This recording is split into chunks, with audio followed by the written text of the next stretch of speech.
Hello, my monstrosities. Hello once again. Today I bring to you a slight tournament review. Full disclosure before we go too much further, this event is technically still going on. Not even technically, it's still going on at the time that I'm recording this. However, the portion that I want to discuss here, as you can guess, has concluded for us.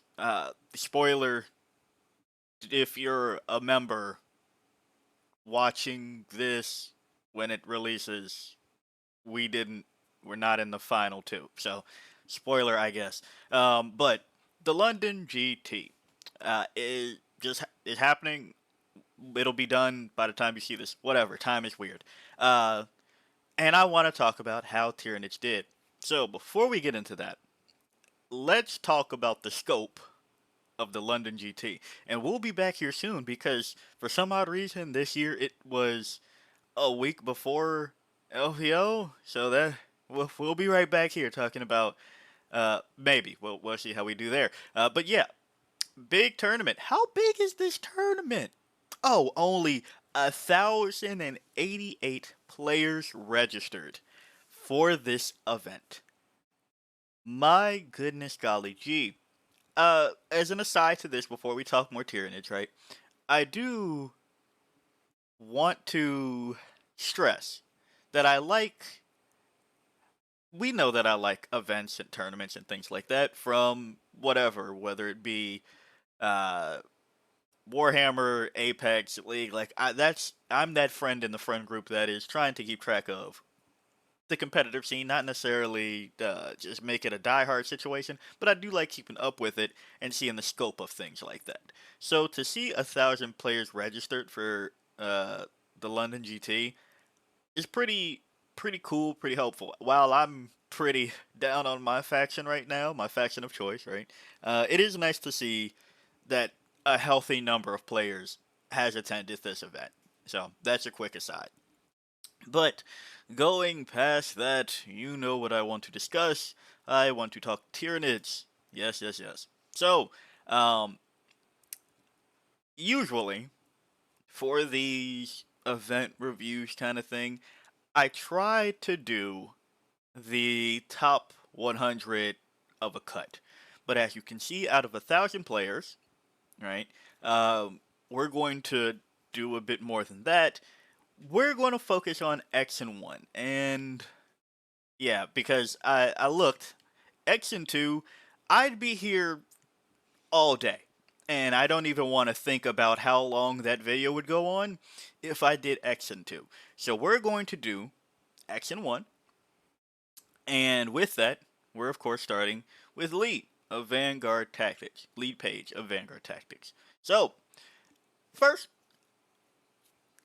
what do you think? What detachment do you think, before I showcase it, and if you're Lead, don't give the answer away right now, please. What detachment do you think everybody was running here? Like, what do you think performed the best out of our faction? Well, let's say Lee was using Invasion Fleet. Sunday, Monday, damage 3. Tuesday, Wednesday, damage 3. Thursday, Friday, damage 3. Saturday, what a day, damage 3 for all of you. 2,000 points. Got 2 Broodlords, Hive Tyrant, Neuro Tyrant, 2 Hormagaunts, Bio4, Exocrine, Exocrine, Exocrine, 2 blocks of Gene Stealers to go with the Broodlords, 2 Lictors, 2 Maleceptors, and Zoes. Now, yeah, Invasion Fleet. First off, Lee, congrats on top 100 at the London GT. Good golly gee, especially with Tyranids, right? So that's pretty cool. And then go in here, yeah, Invasion Fleet. Invasion Fleet is the one that top 100. Like again, we will have more X and 1, but I think that's pretty cool that Invasion Fleet brought its chops back out, right? At least as far as this is concerned. And the list, right? We've seen uh, changes, lowercase changes for us with this last slate, and that is reflected here in the fact that our gene stealers, instead of being 150, are 140 for a block of 10. So, Lee capitalized on that with 2 bricks of those.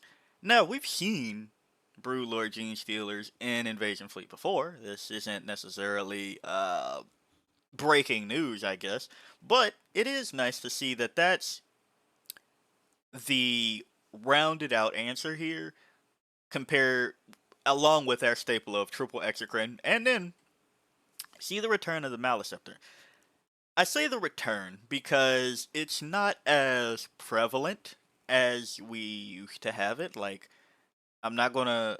Last I checked on the website, I was able to purchase one compared to the year and a half I was not able to. It might be out of stock right now. I didn't check before making that claim. I'm sorry. But last 2 weeks ago, whatever, it was up there. And whenever I did that last video, I could find it, right? And then I want to talk about something that's also interesting here. Zoe's and the Neurotyrant. Which, why is that interesting? Well,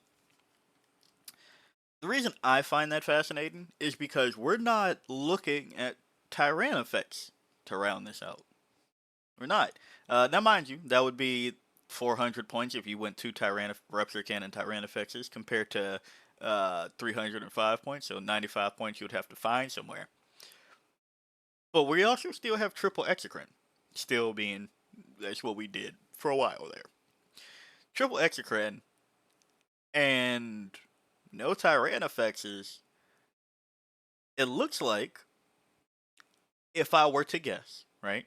Lee, if you happen to see this and want to give more details on how things actually went, this is just speculation, right?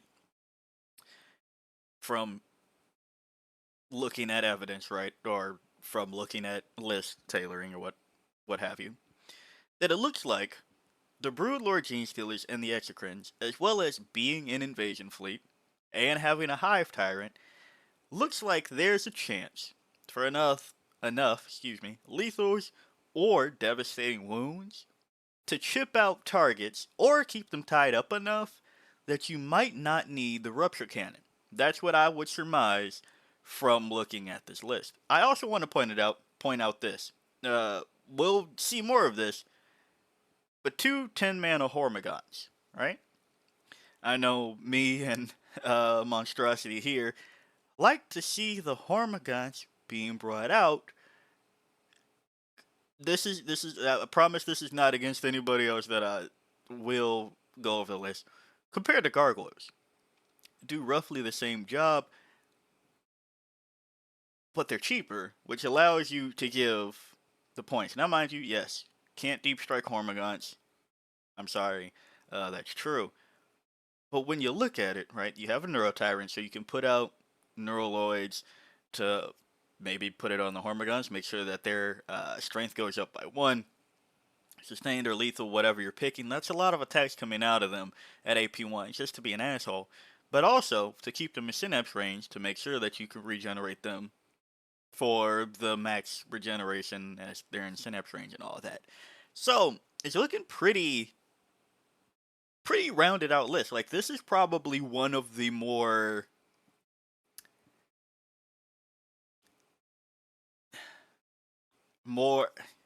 what, like more colorful? Not color. I don't know what I'm trying to say in the like succinct way, but you know how you go, all right, what does an army look like? Here's some monsters. Here's some middle base infantry, and then here's like small infantry. It looks army-ish.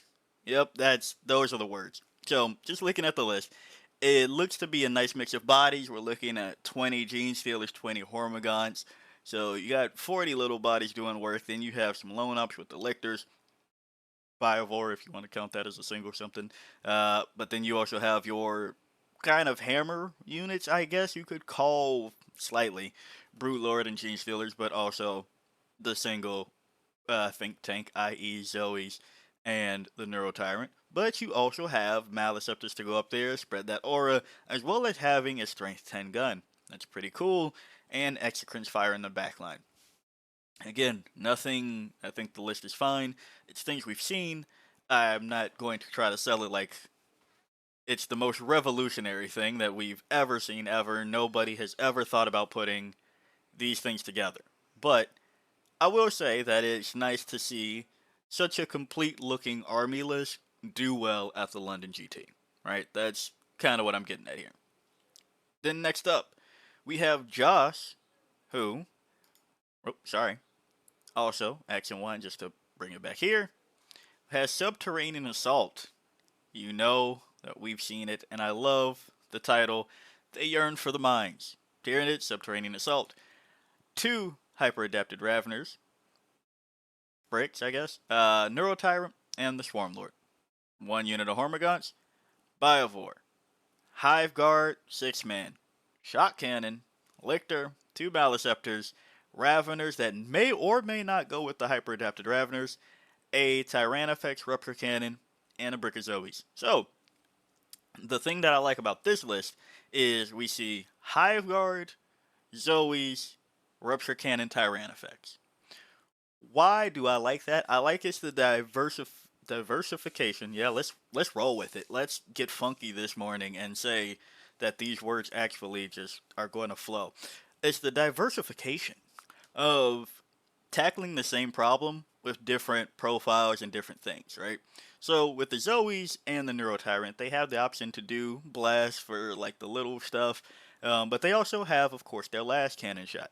They have an invulnerable save. It's not going to keep them alive all the time, but it is a little bit better. But then you come to the Hive Guard that are tougher.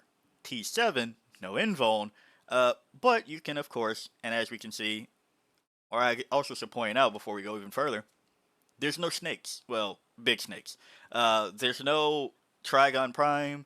There's no Moloch. We're only doing Raveners around here to make the holes for Subterranean Assault. And then from that, you get to pop out a bunch of Raveners, Hive Guard, like a brick of Hive Guard that are T7, a brick of Zoes that have a 4-up invuln. Depends what you feel will keep you alive in the situation a little bit better. And then you still have a Tyrannifex with a Rupture Cannon in the back, or, again, coming through a hole and shooting across the line to do that anti-tank. So you have 3 options of anti-tank that we've seen be viable in Subterranean Assault. And, of course, rerolling once. Awesome. We see once again Maliceptors coming back into play. So, can everybody do me a favor? Stop using Maliceptors. I think I need to buy another one. That's what it's looking like here. Maliceptors, we know we love them. What more can I say? Same with Lictors, Biovore, Hormagaunts. Same thing that I said applies. Swarmy, that's been a staple for Subterranean Assault. I'm not going to knock it, right? Just we've seen it. So really liking this list, and it's interesting that no big snakes. I wonder. I did get a kick out of reading "They Yearn for the Mines," like unprompted, uh, not jump scare. I just thought that was funny. Anyway, uh, it's interesting. No big snakes. I guess Trigon Prime might not be delivering the way that they want, which I do find interesting because it makes the stratagem like target a monster that just got set up a little bit harder to do, but also not at all because that just means that you have to take Raveners, make the hole, and then put a monster through that, and then target that monster to give the reroll charges. If we're doing that here, right? If we're doing that here, as we see, there's a fair bit of shooting. All right, that probably doesn't necessarily come in case too often and come into use too often. But of course, we get the sustained, ignores cover on another strat, infilating emergence. That most of these things would like to take care of, or like to take advantage of. So we have that. And then the last list we're going to talk about today comes to us from Scott, and I appreciate the ability that I don't have to scroll back and forth, up and down, to just see this nice and succinct. Do not go gentle into that new meta. Rage against the dropping of the win rates. Tyranids Invasion Fleet, 2,000 points. We have a Brood Lord, we have a Hive Tyrant, we have a 10 man of Gargoyles, a 10 man of Hormagaunts, a Biovore, Gene Stealers to go with the Brood Lord, a 10 man of those. Neurogaunts, that's I would assume it's to do the backline filling situation as we like to do, but could just be cheap thing to do. 45 points for 10, well, it's an 11 man, but I find it interesting that however this is formatted, it doesn't ask you to put a 1x on these. I didn't think about that. A single Neurolictor, a Ripper Swarm that may or may not have weapons, and I will keep laughing about that. So I love that Ripper Swarms are seeing more play in other things now. I like them. I love them, especially in assimilations. But I do find it funny that they are not getting their spine moss button checked. I'm just going to keep laughing about that. 2 Exocrines, 2 Maleceptors, 2 Tyrannifexes with Rupture Cannon, and 1 Acid Spray. Thank you, Scott. So, I've talked about it a lot, and we've seen it transition a lot. One of the things that I always got frustrated with when we first start seeing triple Tyrannifex is triple Rupture Cannon. Uh, just make one an Acid Spray. You very rarely will make use of that third Rupture Cannon in the time. Yes, your one Tyrannifex might get shot, blown up, but it was very rare that you find actual use out of a third one. Just go Acid Spray, put some forward pressure, spray some things down. Nice and simple. And as you can see, once again, we're an invasion fleet. So, 2 out of the 3 X and 1 Tyranid list, invasion fleet. And then subterranean assault. What does that mean for us? Does that mean that everybody is catching on to our tricks in subterranean assault? Probably. I'm not going to lie, there's a good chance that the whole poppin' burrow destroying might be catching on. There's a chance for that. But also, Invasion Fleet, it did have a pretty pathetic win rate for the last 2-3 weeks, so good to see that it can still treat people nicely, and it makes me feel a little bit better because there was a discussion that got brought up in my comment section by Matt that I want to kind of circle back that it's it doesn't feel great, right? It doesn't feel great that telling a new player might to compete or to not even to compete, but to play your faction in a way that doesn't feel completely terrible given what's going on with the game overall, right? Doesn't feel great to tell them that you have to play the new detachment that's not in the book, that's online. You have to go figure out, to go find that out. But you also need these specific models to make the detachment work. Oh, by the way, you can't buy those models right now because either they're old and never in stock, i.e. the Trigon, and yes, you'd say the Moloch because it's the same fucking kit, but I've seen more Molochs on eBay because everybody goes, well, I don't want to use this shit. Trigons, or because they're brand spanking new and GW stock has GW stock issues with the Raveners. So it's pretty nice that hopefully we see a continuing resurgence of Invasion Fleet at events doing well enough that a new player could come in and still go, well, shit, I only know what the index is. We'll do that. Here's some random models. My army feels like it does something compared to nothing, right? So that's what I like to see out of the London GT. And this video will be probably exporting by the time maybe it might actually even be up for members by the time that the London GT concludes. But that's us done at the London GT. As it currently stands, you know what? Let's just pull back the curtain and see what's happening right now as I'm recording this. So if you made it this far, this is where we are at in the game. We're going to go placings, and all right, we are now down to Liam and Sako.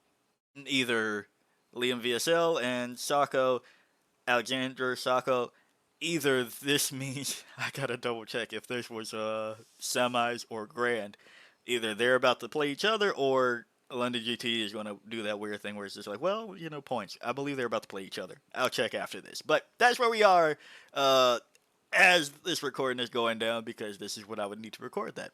Have time to record that. Record this, as I say. Anyway, if you like the video, like it. Got a comment for me, comment. And until next time, peace out, my monstrosities.